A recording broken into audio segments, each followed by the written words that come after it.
स्वामी जी, हमें पता है आप हमारे दोनों आँखों के पीछे तीसरे तिल पर विराजमान हैं। कृपया इसे आप खुद समझाइए। इस विषय को समझने में कठिनाई यह है कि यह आप तो सोचते हैं कि शायद गुरु का स्थूल शरीर ही हमारे शरीर के अंदर आ जाएगा। शरीर गुरु नहीं है।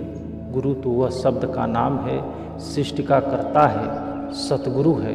हमारा असली गुरु शब्द है जो हम सबके अंदर मौजूद है।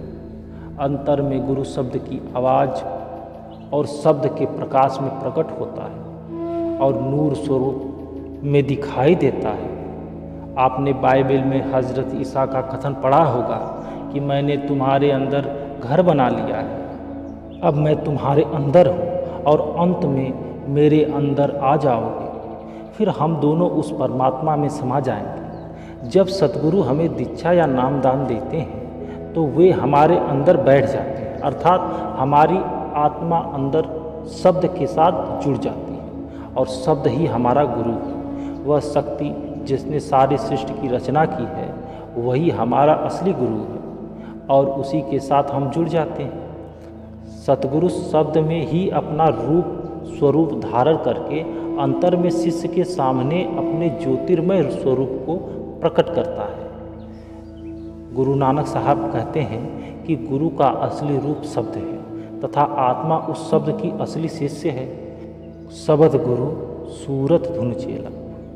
भाई गुरदास जी भी कहते हैं कि गुरमूरत गुरु शब्द है। एक महात्मा ने लिखा कि सतगुरु शब्द स्वरूप है, रहे अर्श मंझार तो भी सूरत स्वरूप है, रहो गुरु की लग। इन सब कथनों का भाव है कि जीव का असली स्वरूप आत्मा है और सतगुरु का असली स्वरूप शब्द है। शरीर दोनों अवस्थाओं में साधन का माध्यम है। यह देह का चोला धारण करके आई आत्मा मतलब शिष्य को देह का चोला धारण करके आया शब्द जिसे गुरु कहते हैं अंदर शब्द के साथ जोड़ने का कार्य करता है।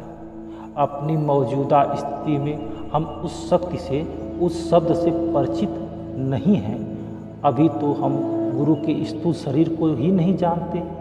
रूहानी अभ्यास करके अपने गुरु के नूरी स्वरूप के द्वारा जिसे हम पहचान सकते हैं, हम उसी शक्ति का या शब्द से परिचित ही नहीं हैं। जैसे हजरत ईसा ने कहा कि मेरी भेड़ मतलब सेवक मुझे जानती हैं और मैं अपनी भेड़ों को पहचानता हूँ, इसलिए वह मेरी सीटी की आवाज़ शब्द धुन को पहचानती है।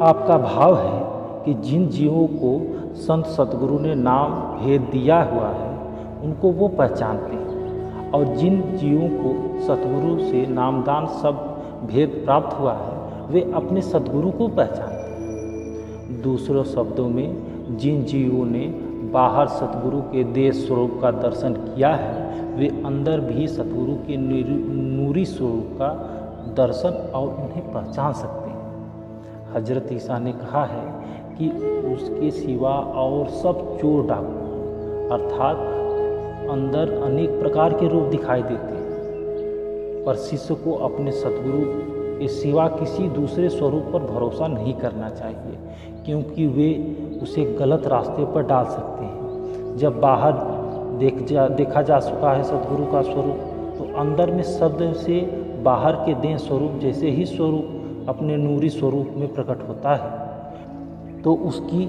सेवक आत्माएं उसको तुरंत पहचान लेती हैं। शिष्य द्वारा अपने गुरु को अंदर पहचानना बहुत जरूरी है। इसीलिए सतगुरु शब्द में भी स्वरूप जो प्रकट करते हैं वो बाहरी स्वरूप ही होता है।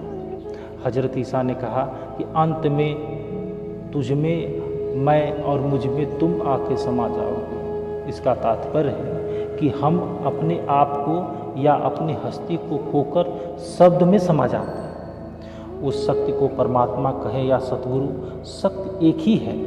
हमें अपनी हस्ती को उस शक्ति में लीन कर देना है। हमें इस बात को समझने में मुश्किल आती है कि जब सतगुरु को केवल शरीर रूप ही समझते हैं, शरीर रूप में अपने अंदर प्राप्त करना चाहते हैं। शरीर के सिवा हमें गुरु के और किसी रूप का अनुमान तक नहीं है। हम नहीं जानते कि उसका असली रूप शब्द है, ज्योति है। जब आप सोते हैं तब स्वप्न में आप बहुत सी व्यक्तियों को अपने अंदर देखते हैं, परंतु वे कहीं होते तो हैं नहीं। सोते हुए हम अपने शरीर में रहते हैं, हम बिस्तर छोड़कर कमरे से बाहर नहीं जाते, फिर भी स्वप्न में हम बहुत से लोगों से मिलते हैं, उनके साथ बात करते हैं, हंसते हैं, खुशी मनाते हैं, रोते हैं और दुखी होते हैं। वे कहाँ होते हैं और हम कहाँ होते हैं? आवश्यक यह है कि सब चेतना एक खास स्तर पर शरीर के अंदर होती है। अगर ये सब लोग स्वप्न में हमारे अंदर आ सकते हैं तो गुरु हमारे अंदर क्यों नहीं आ सकते? जय गुरुदेव।